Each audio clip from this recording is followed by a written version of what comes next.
न प्रियंका और न राहुल गांधी। कौन है वो शख्स जिसकी रणनीति से कर्नाटक का अभेद्य किला जीत गई कांग्रेस? कौन है कांग्रेस के चाणक्य सुनील कानुगोलू, जो कर्नाटक के बाद अब मध्य प्रदेश में कांग्रेस की सरकार बनवाएंगे? 2014 में नरेंद्र मोदी के लिए किया था काम, अब राहुल गांधी को प्रधानमंत्री बनाने की संभाली कमान।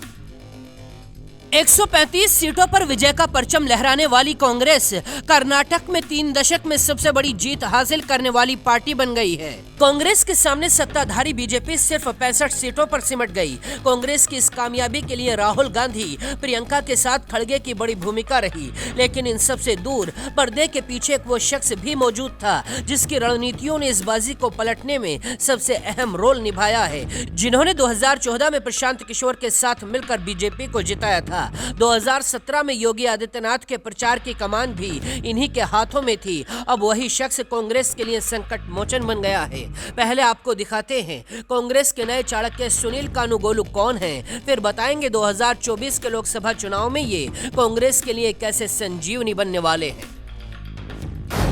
40 साल के सुनील कानुगोलू कर्नाटक के बेल्लारी जिले के रहने वाले हैं। उन्होंने अमेरिका से मास्टर्स की 2 डिग्रियां ली हैं, एक फाइनेंस में और एक MBA की डिग्री। पढ़ाई के बाद मैनेजमेंट कंसल्टिंग कंपनी में काम भी किया। साल 2009 में सुनील अमेरिका से भारत आ गए।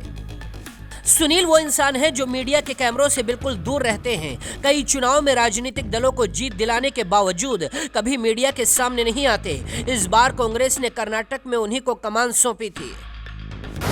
सुनील ने कर्नाटक की हर सीट पर सर्वे कराया। इसी के बाद कांग्रेस ने टिकट का बंटवारा किया था। चुनाव से पहले कांग्रेस का पे CM कैंपेन काफी चर्चा में रहा था। ये सुनील का ही आइडिया बताया जाता है।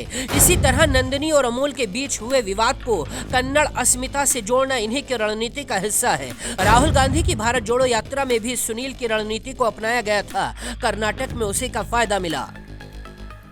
सुनील ने 2017 में बीजेपी का साथ छोड़ने के बाद अपनी अलग कंपनी बनाई थी और कांग्रेस के साथ काम करने का फैसला किया था, लेकिन कांग्रेस ने उन्हें पार्टी में शामिल करने का ऑफर दे दिया। अब सुनील कांग्रेस के सदस्य हैं। उनके पास चुनावी रणनीति तैयार करने में अब तक 10 साल का लंबा अनुभव हो चुका है। पिछले साल वो कांग्रेस से जुड़े थे, तभी उन्हें उस टास्क फोर्स में शामिल कर लिया गया था जो 2024 चुनाव का काम देख रही है। इस टास्क फोर्स में कांग्रेस के कई दिग्गज नेता शामिल हैं, यानी सुनील अब 2024 में कांग्रेस को सत्ता में वापसी कराने की रणनीति पर काम शुरू कर चुके हैं। देखना दिलचस्प होगा इस बार उनकी रणनीति क्या रंग लाती है।